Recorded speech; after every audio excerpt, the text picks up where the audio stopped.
Hey everyone, my name is David Rao, and I'm the music teacher who blogs at makemomentsmatter.org. You can also find me on Pinterest and Twitter and Instagram and a lot of other places. Most recently, I just, in the last year or so, started a podcast, which you can find if you're interested in a music education podcast, and it's called Make Moments Matter, a music education podcast. I wanted to come on Facebook today to talk to you a little bit about There Was an Old Lady Who Swallowed a Fly and some of the resources I use with that, and also some of the critical thinking strategies that I try to encourage in students. I just got back this last weekend from North Carolina, where I presented 4 sessions for the North Carolina Music Educators Association State Conference, and one of those sessions was on critical thinking.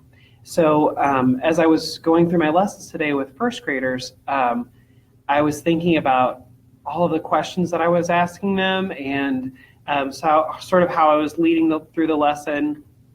And I just thought it's, especially with critical thinking, it's always good to, have an example and show a model of how that might work, especially in the music classroom. So I figured it'd just be sort of fun to share the lesson with you and how I go through sort of the song and share a little bit of that with you, just so you could sort of see that, the critical thinking aspects, but the lesson in general, I guess.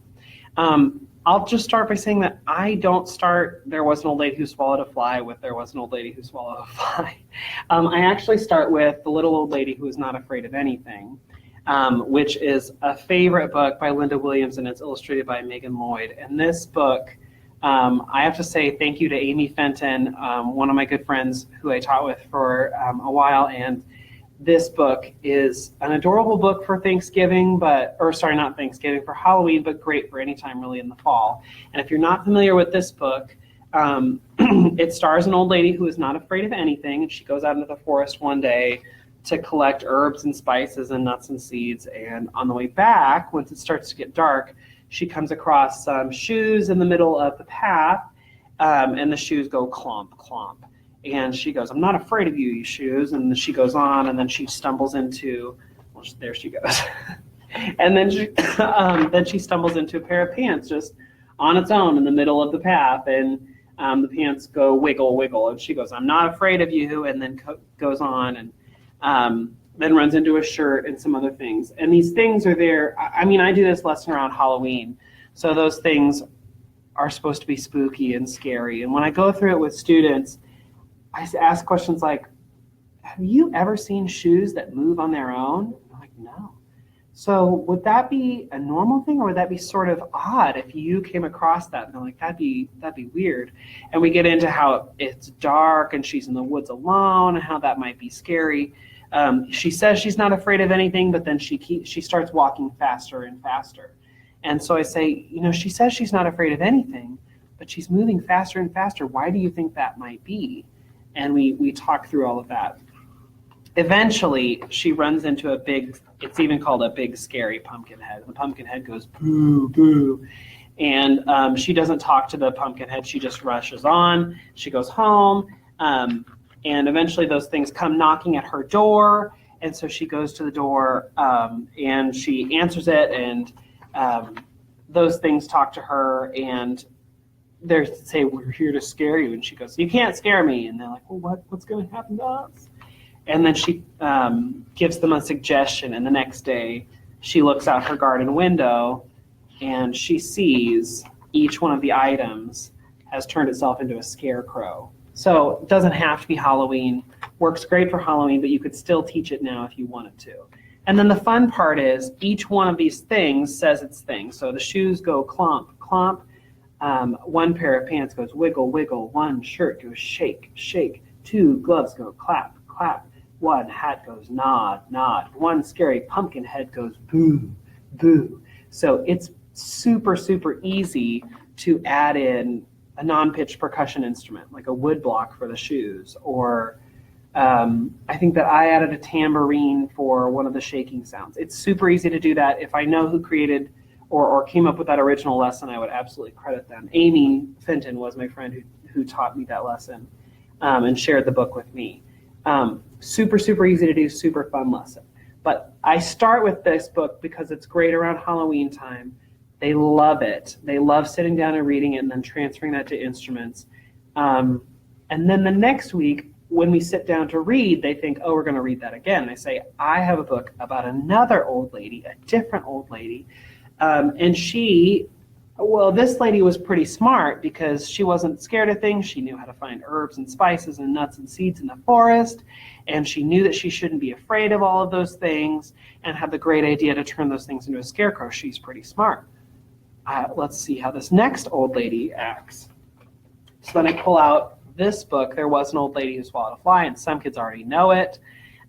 This is there are a million versions of this book. I don't know the original author. I don't know that anyone really knows the original author of the song. This book is illustrated by Pam Adams. But we go through this book, and we start by doing There Was an Old Lady Who Swallowed a Fly. And usually when I do this book with kids, I sing, and I just have them listen to the story. And we say, well, why did she swallow the fly? It says, I don't know why she swallowed a fly. And I give them several scenarios. I say, well, maybe she was just outside and she was running through the meadow and was so happy and went, oh, what a nice day. And as she did, a fly flew into her mouth and she accidentally swallowed it. And then I say, because I am ridiculous, I say, maybe she was riding her motorcycle home from the library and her mouth was open because she was going, what a lovely, whatever, and a fly flew. I give them 3 or 4 silly scenarios about how she swallowed the fly. And none of them are food because that's gross. So I give them those options and we talk about it and how we don't know why. And then I say, then we go on. There was an old lady who swallowed a spider, who wriggled and wiggled and jiggled inside her. She swallowed the spider to catch the fly. I don't know why she swallowed the fly. And I ask kids, why? We don't know why she swallowed the fly. It might have been an accident, but we know that she swallowed the spider on purpose. Why do you think she might have swallowed the spider? I usually stop before to catch the fly. And they're like, we figure out, flies eat spiders, or spiders eat flies. Oh, well, maybe this lady is smart because she found something that she knew would take care of the fly and she swallowed that. Oh, great. So then we go on. There was an old lady who swallowed a bird. And wait a second. She swallowed what? And they're like, she swallowed a bird. Why would that lady swallow a bird? She already has a spider and a fly in her stomach. That doesn't make any sense. Why would she swallow that? And then they're like, oh, well, it's there to, get the spider. Right. Well, that's very smart then. She knew that birds like to eat spiders and maybe, she swallowed it to get rid of it. And then we go, but the problem is that the bird and the spider and the fly are all still going around in her stomach. So then we go on, we go through all the way through the book, and we sort of talk about, well, maybe she is smart, maybe she's not. We don't really know why she swallowed the things. And then we talk about like each one is bigger than the one before it, and each one sort of is a natural enemy, predator. I don't know. The cats like to get birds and dogs like to get cats or whatever. Where it really gets a little wonky with that explanation is when the cow tries to get the dog, like. Cows don't care about dogs, whatever. So we go through the story and I sing the whole thing and we finally get to the end and she dies. And I know some books say there was an old lady who swallowed a horse. She's full of course. Well, this version says she died of course, or she's dead of course. And a lot of the books end that way. And I used to think, oh, what a downer. Should I be saying that? And then I go through and then I said, this year to kids, I was like, she died. Oh, is that a sad ending? And they're like, yeah, it's a sad ending. Yeah, it's sad. But wait, is this a sad book? And I asked them a couple elements. I say, in a sad, serious book, what might happen? Or, and we sort of talk a little bit about that. And I say, well, is this sad and serious? And I was like, could a woman seriously swallow a dog all the way, like whole? And like, we think through it. No. Could a woman swallow a cow? No. So then it's like, oh, so is this book serious or silly? And they're like, oh, it's silly. And I was like, oh yeah. So at the end, it's silly. It's probably not real. So the woman didn't really probably die, because what woman could actually swallow those things? And so it made me feel better about the lady dying at the end of the book, which I think is sad. But I mean, when you frame it that way with kids, they sort of are more okay with it, if that makes sense. I love this version of the book to introduce the story because it is so minimal as far as what's happening on the page. I usually introduce this with like first grade, and so to not have a lot happening, to just have the old lady and the fly, and then it starts introducing the next character as you go, and kids pick up on that really fast, that it has both the thing that she swallowed and then the next creature that comes. But this all basically stays the same with the cutaway to show what's inside. I like this for the very first time into the story. When I'm done with the story, I say, this is a very, very old story, and this is not the only version of it. And some kids are like, yeah, I saw it on, whatever YouTube video or whatever they watched, or, they've heard it before. And I say, you know what? I even have a different version of this story. And I pull out this one, which is illustrated by Sims Tabak. I don't think I'm saying that right, but it's another pretty well-known book, and it won the Caldecott several years ago. And so I show them this book, and I say, in this story, the old lady swallows a fly. If we have time, we go through it. But it's more visually stimulating. There's a lot more happening. There are color behind the words, and the lady's doing sort of weird things. And then eventually the characters start saying things like, she swallowed the spider to catch the fly. I don't know why she swallowed the fly. Perhaps she'll die. Gone to the by and by. Sigh. And they start adding those things, which is great. But for the very first telling of the story, I like this one because it's less of that stuff to get in the way of the story and the thinking and the storytelling. But it is a really, really cool version of the story. And then I say, I have another version. And this one was a discard from the school I used to work at, the school library. And this one is by Glenn Rounds. This one is a little creepy. I'll be honest. I do not show this one all the way to kids. I just show like, hey, look, it's another version of it. It's because this one is just a little bit creepy with the pictures. Let me show you the creepiest one. Okay, well, the spider is creepy on this page, but not as creepy as later in the book, where the spider is like, I'll see if I can find it. The spider is like attacking, and it's like, it's nuts. Anyway, okay, look at those angry animals. Like, what? Look, this spider is like full on attacking. I was like, I can't show this to kids. They will like have a heart attack. Anyway, but I just show them that there's another version of the book by another person. And so then I show them like, oh, there are 3 versions. Oh my gosh. And we start to talk about like how they're different or why somebody might want to do that. And then that's the end of that lesson. So I start with one lesson on the old lady who was not afraid of anything, and we do the instruments and stuff.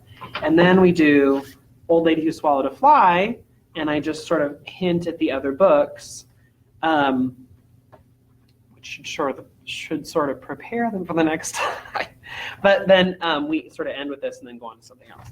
So then the next time they come in, which was my lessons today and this week, I talk about, we did the story about the little old lady who's not afraid of anything, and then the old lady who swallowed the fly. Well, I have another book about a different old lady. And then I bring out one of my favorite Thanksgiving books. There Was an Old Lady Who Swallowed a Pie. And if you don't know this one, it's by Allison Jackson with pictures by Judith Byron Schossner. Anyway, it's a really fun book, and I'm going to go through this one with you and sort of talk about some of the questions that I ask kids. Because in the session that one of the sessions I gave in North Carolina, we talked about critical thinking skills, and one of the things you can do as an educator is encourage questions and have really effective questions. And a few of the things you can do from my list and my handout that weekend, I said you can prepare students for the question, like listen for this, because or listen for this specific thing. I might ask a question about whatever. And then they're sort of prepared and they're thinking about it as we go through that page or through that verse. If you can if you can reduce the number of questions that can be answered with a yes or a no, you're going to get a lot better questions and a lot better answers. And kids are going to start thinking more critically. You don't need to stop the discussion when the right answer is given. and I'm going to show that in just a second. You can give students time to think, and if there's an awkward silence, it doesn't mean that it's really awkward. If a student is sitting and quietly and thinking and going through, it doesn't mean that they don't understand. It means that they're thinking. There have been studies that say that classroom teachers give less than a second or just 1 second. Ms. Yon, can you please call the front office? Ms. Yon? I'm still at school. So that teachers give less than a second after they give a question for students to answer, and that's not enough time. Especially with English language learners, you need to give them about double the time. So I ask a question, and then I let kids think, and sometimes I'll say, like, you raised your hand, thank you so much. Let's see who else can come up with an answer and raise their hand. I don't even say, like, oh, you raised your hand, what's your answer? I say, like, oh, I'm so glad you raised your hand and you're sitting quietly. Let's see if some other people can come up with answers too. And it sort of encourages, like, the wait quietly and raise your hand, but also we'll get to these answers in a second. And the more you can let lots of kids answer, it encourages kids, and it makes them trust you and feel like there's an atmosphere where you want to hear their answers. So let me go through an old lady who swallowed a pie and just sort of model maybe a few of the questions that I might ask or how I'd ask them, so you can just sort of see some of that as we go. So I show them there was an old lady, and she's making the pie at the beginning. She's rolling out the dough, and there's a cat eating a mouse. I don't really talk about that because he shows up in a couple other places. I don't want them to really dwell on that. But then I start with this. There was an old lady who swallowed a pie. Oh, look, there's the pie right in her hand. I don't know what or who swallowed a pie, a Thanksgiving pie, which was really too dry. Perhaps she'll die. The pie was right there. What happened to it? And we're like, wow, she ate it. Yeah, she ate it. Oh, man, she ate that really fast.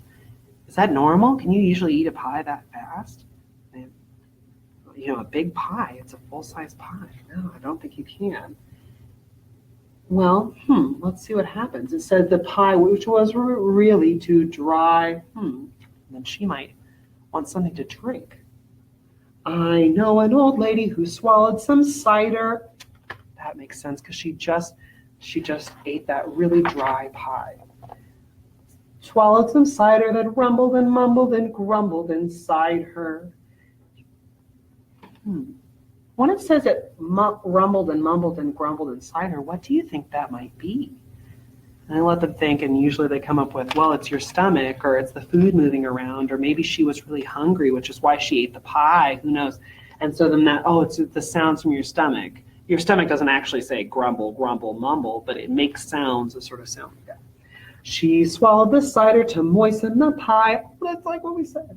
The Thanksgiving pie, which was really too dry. Perhaps she'll die. Oh, gosh, could pie and cider, is that something that would make you die?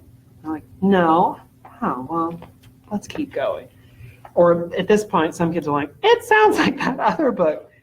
Yeah. Okay. I know an old lady who swallowed a roll. A roll. What's a roll? If you know what a roll is, would you raise your hand? And some kids are like a cinnamon roll, which is actually not the right answer. In this case, it's not. And I'm like, yeah, that could be a roll. Is there something else that a roll could be when we say she swallowed a roll? What else could that mean? And this is sort of like, don't stop with the right answer. And one kid today was like, oh, like the thing that a paper towel goes on. And I was like a roll of paper towels. Yeah, we hear that word, and roll means the spooled paper towel. Yeah, okay. What else could it mean? And so another kid was like, when I do this, he rolled over and was like, yeah, roll means that action. Yeah, what else? Today a kid stumped me, and he was like the thing with the spikes on the car. And I was like, I had to think like the spikes on like a hubcap. And I was like thinking, and eventually the kid next to him figured it out before me. And she was like, no, like the car in like a construction site with the big rolly thing. And I was like a steamroller. And he was like, yeah, the thing with the spikes and the roll. I was like, some of those steamrollers have those little spike things on the front. I would have never, ever thought of that. I was like, right. Well, so anyway, I like to encourage kids to give answers, and these are all homophones anyways, or homonyms, or whatever your ELA teacher calls them. So I like going through that. I like kids thinking about words and words that rhyme and how they're connected. Eventually we get to the roll, like a dinner roll. And I say like a dinner roll or a buttered roll, or it looks like a little loaf of bread, and that helps kids. And then they say, see, that roll doesn't look like a cinnamon roll because it doesn't have the swirls.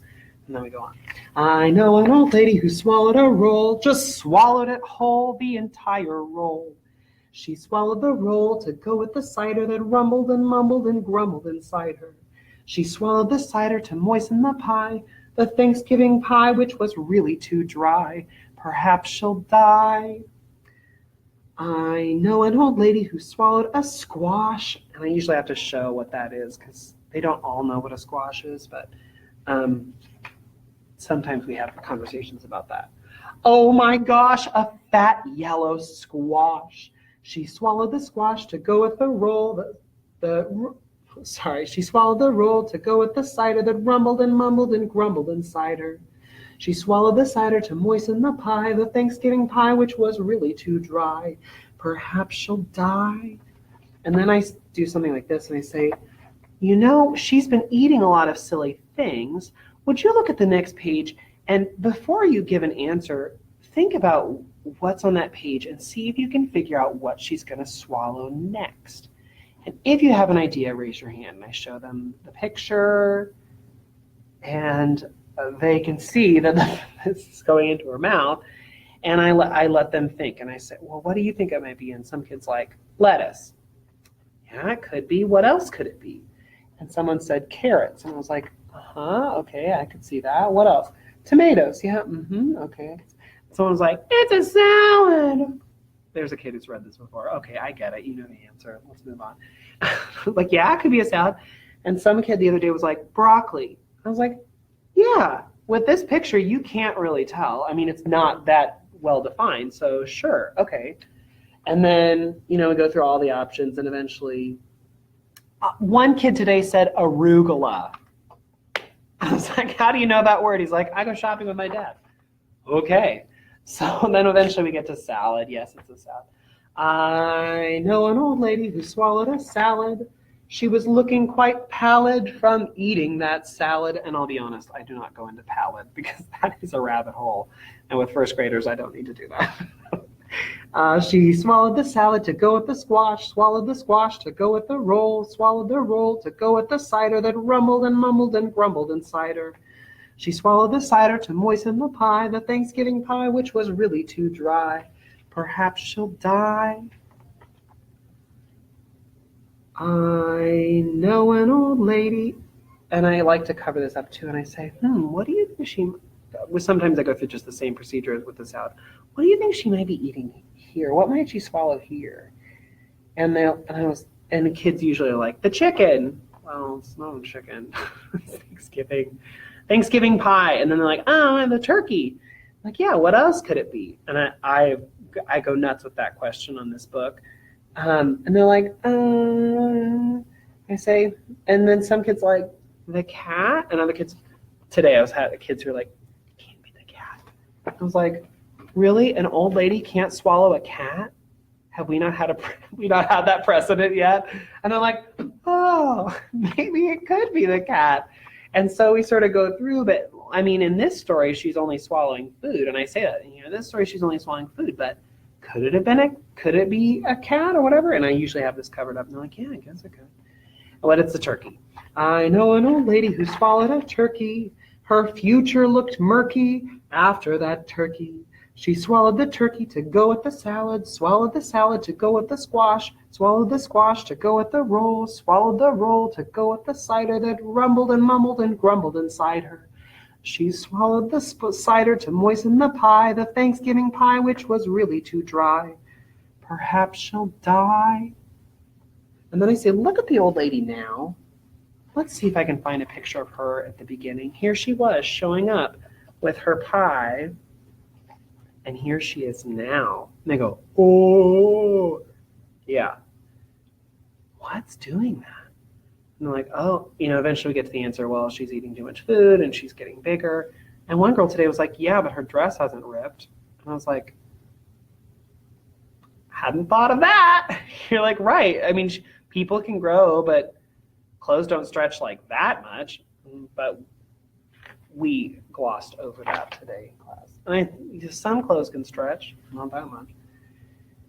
This is where it gets more interesting, because I usually cover this one up, and sometimes kids say, I know an old lady who swallowed a pot, because they're holding the pot. But then I say, what else could it be? And then usually kids are like, oh, it's probably the soup in the pot. Oh, yeah. Okay, what kind of soup could it be? And we go through a couple different kinds of soup. And then we get to the answer, which is actually just the pot. I know an old lady who swallowed a pot. I kid you not, she swallowed a pot. Now they're laughing. She swallowed the pot to go with the turkey, swallowed the turkey to go with the salad, swallowed the salad to go with the squash, swallowed the squash to go with the roll, swallowed the roll to go with the cider, that rumbled and mumbled and grumbled the cider, swallowed the cider to moisten the pie, Thanksgiving pie, which was really too dry. Perhaps she'll die. And this is where I bring back the idea of, is this a serious story or a silly story? And they're like, well, it's obviously silly, because she could have eaten all the other things, but you can't eat a pot. And I was like, this lady thought she couldn't eat a pot either. And look, now she fainted because she thought she couldn't eat a pot. I know an old lady who swallowed a cake. For goodness sake, a 10-layer cake. She swallowed the cake. And I usually start singing before I flip the page, because they don't get a lot of time with these pictures, and the pictures are fun, especially because it's big. So I know what's coming next, so I can sing ahead as we go through. She swallowed the cake to get all the other stuff. And then we, sometimes we talk about how there's this stuff in the way and you can't really tell if it's food or not, and she's just swallowing stuff really fast. And we get all the way through, and then we get to this next one. Perhaps she'll die. So that was like 4 pages of pictures for one verse. So I feel like it's worth it to, sing the verse maybe a little bit slower, because this is like the penultimate verse. Just sing it a little bit slower and like go through the pictures slower so they can see them and really appreciate how big she's grown. And the last one goes, I know an old lady who swallowed some bread. Like, what is she doing? What are they doing with the old lady? I'm full, she said. And this is a great one to actually be full and not die, because she's eating mostly normal foods. And Thanksgiving, we all say, I'm full. I feel like a Macy's, Thanksgiving Day parade balloon. But normally we don't turn into those. And then, I sometimes, for some kids, have to talk about what you would do on Thanksgiving Day. And you might see the Macy's Thanksgiving Day parade and what that looks like and what these balloons are, because they don't always remember from the year before, which for my kids would be kindergarten. They don't remember seeing this, or if they did see it, it doesn't register. So I sort of have to explain what this is. And then I say, those balloons are held up with helium. I hope that's what they're held up with, because that's what I've been telling kids all week. They're held up with helium and hot air and stuff. And so is she being held up with that? And they're like, no, she's like full of like a pot, like turkey and stuff. I'm like, yeah, but she just grew so big that she went out and floated. This is where it gets a little bit hard if you're actually trying to use critical thinking, like, that's not possible. So then we talk about, well, is this silly or is it serious? And today my kids were like, it's fiction. Can't wait to go tell the librarian that the first graders called this out as fiction. But it's just a super fun book. It's great for I Know an Old Lady. It's a great connection. There are a whole series of books. I Know an Old Lady Who Swallowed a Bat. This is by a different author. It's a different series, but they're both really, really great books. You can find books like this for like all different seasons and things. And actually, I have one more over here. If you go into like a half-price books or on Amazon and search Old Lady Who Swallowed a Fly, you can find some really good ones. Here's one. I know there was a bold lady who wanted a star. That's a really cool one. I like this one because it's sort of like the old lady is a cool character who is ambitious and interesting, and not just like, oh, that dumb old lady, she swallowed a fly. It's not like that at all.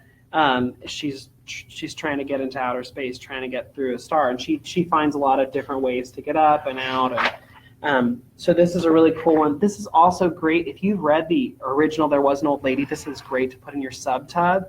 In fact, it was in my sub tub this week when I was in North Carolina presenting for North Carolina music educators. And then, of course, if you've done all these books, either in this year or maybe in the next year, it's very, very easy to move on to I Know a Shy Fellow Who Swallowed a Cello, because that's the same theme and idea. And if you teach this book without having taught There Was an Old Lady, it's not as effective. So I always try and do There Was an Old Lady either in kindergarten or first grade and then put this in my sub tub or have it around for second grade or third or fourth or whatever. Usually second or third. But fourth if I want something extra to do. And if you don't know this book, this is an adorable book about a person who swallowed a cello, and then it goes through other instruments like a kazoo, a flute, a cymbal, a fiddle, saxophone, harp, cello, and it's, goes through, just eats all these hilarious things. So it's another great extension. Next thing.